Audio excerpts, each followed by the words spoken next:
A very good afternoon. You're watching Lunchtime News on TV1. I'm Michaela Fernando. Before heading into more news in detail, here's a look at headlines.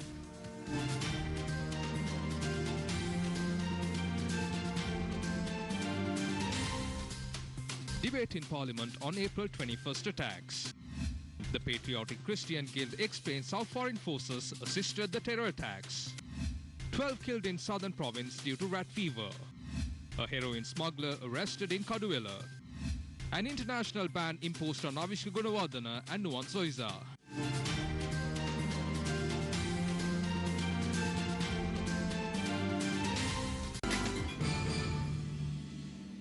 Acting Attorney General Dapula de Oliveira took oaths in the presence of President Maithripala Sirisena as the new Attorney General of Sri Lanka at the President's office this morning. In addition, H.M. Gamini Seniviratne was appointed as the new Secretary to the Ministry of Internal Affairs and Ministry of Provincial Councils and Local Government. K.G. Ashoka Alavatta was appointed as the new Secretary to the Ministry of Primary Industries and Social Empowerment. In local news, a person who was engaged in a heroin racket was arrested in Kaduela. Police said the Lokugettagodage Janit Akash Pereira, alias Jania, residing in Malasinga, Hokandara, was arrested while he was transporting heroin on a motorbike. A stock of heroin weighing 556 grams was seized. Meanwhile, another suspect with 2 grams and 200 milligrams of heroin was arrested in Angulana. The 30-year-old suspect is a resident of Angulana. The Department of Meteorology said that several areas will experience an extreme heat weather condition. The hot weather condition will prevail in Mana, Vaunia, Mullaitivu and Kilinochchi districts as well as the north central and eastern provinces. The Met Department said that people residing in these areas should be vigilant. They requested the general public to drink sufficient amounts of water, to rest in shaded areas as well as to take care of the elderly and sick during this weather condition. 12 people have died over the past 4 months for diagnosing with leptospirosis, a bacterial disease which spreads due to exposure to infected animals or contaminated water. The Director of Health in the Southern Province, Dr. G. Vijaysurya, spoke to Newsfirst in this regard. Dr. Vijaysurya says the farmers are at high risk to get exposed to the disease. The symptoms include headache, muscle pain, fever and vomiting. He recommended that the fever can be cured if the patient is treated as soon as the symptoms are identified. Dr. Vijaysurya added that the disease can spread in cinnamon and tea cultivations as well. At present, one of the dangerous diseases is leptospirosis. 12 people have already died in the southern province alone. We are conducting workshops to create awareness about the disease. We have made arrangements to obtain medicines to cure the disease through the Ministry of Health. The important factor is to identify the patients at an early stage and commencing treatment.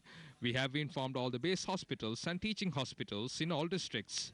Start treatment as soon as you identify patients diagnosed with this fever.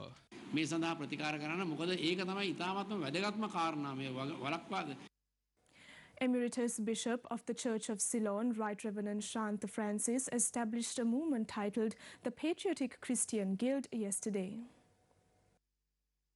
Venerable Athureliya Ratnathera also participated in the event. The Cardinal has clearly informed about the involvement of foreign forces in the April 21st attack. At present, we have certain unrevealed information on how certain foreign organizations got involved in this and the way that they operated.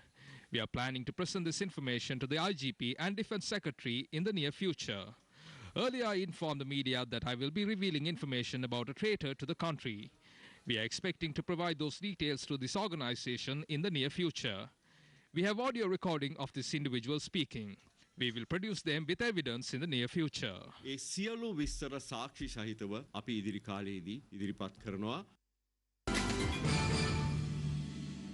The foundation stone was laid for a new building at the Sri Amaravehara in Sidua yesterday. Moving on to more local news, attending an event in Mahianganaya, Minister Harin Fernando expressed the following views. Countries like England, America and France have also faced these type of situations even when they have advanced technologies. But as a country, we have faced a much more dangerous war. So think, We have to be a bit more composed this time to face this problem in a different manner instead of pushing it. Maybe these officers procrastinated it thinking it won't happen today. We lost a large number of lives in a very unfortunate way. And that is why I was sensitive in the beginning and said that my hospitalized father is aware of it and not the police. But finally, I was labeled as the murderer.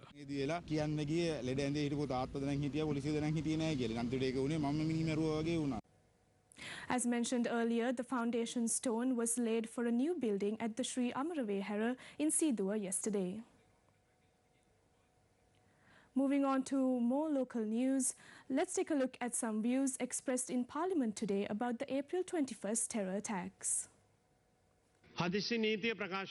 Emergency regulations have been imposed. Continuous search operations and arrests are being made under the emergency regulations. But the general public think that the house-to-house search operations are insufficient. Minister of Defence is the President.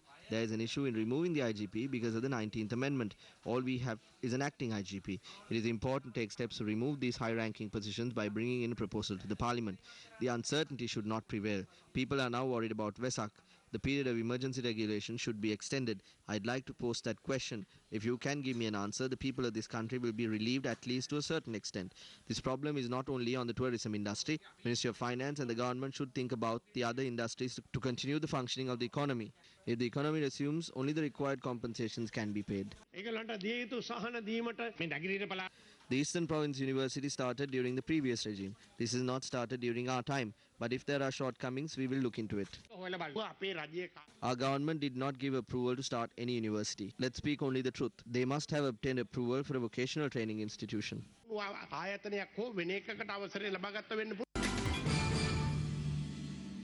Apologizing for technical difficulties earlier on, here's the story of the foundation stone that was laid for a new building at the Sri Amaravehara in Sidua yesterday. MPs Vijita Herath, Vijita Vijayamuni Soiza, Kavinda Jayawardena attended the event. If the current politicians do not unite, the country will be destroyed. If they unite, we will be able to get past this situation. The President, the Prime Minister, Leader of the Opposition and Sarath Fonseca should begin to work together. People do not care about the votes. They also do not care about President, Prime Minister and MPs. All they want is freedom. And to give them that, we should work as one. They will only accept us if we do it and show. Since 2014, Islamic extremism has been developing in the country, knowingly or unknowingly. We cannot forcefully put the blame on someone. Recently, you saw how they were fighting for positions. You remember how we had 2 prime ministers, too many speakers and 2 opposition leaders. So why don't you all get together and fight this?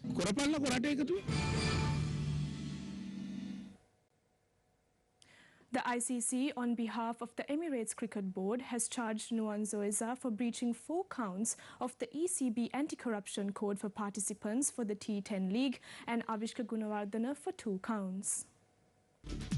The charges are related to the T10 League played in the UAE in December last year. The ICC was appointed by the ECB as a designated anti-corruption official for the purposes of the ECB's code for this tournament, and as such are issuing these charges on the ECB's behalf.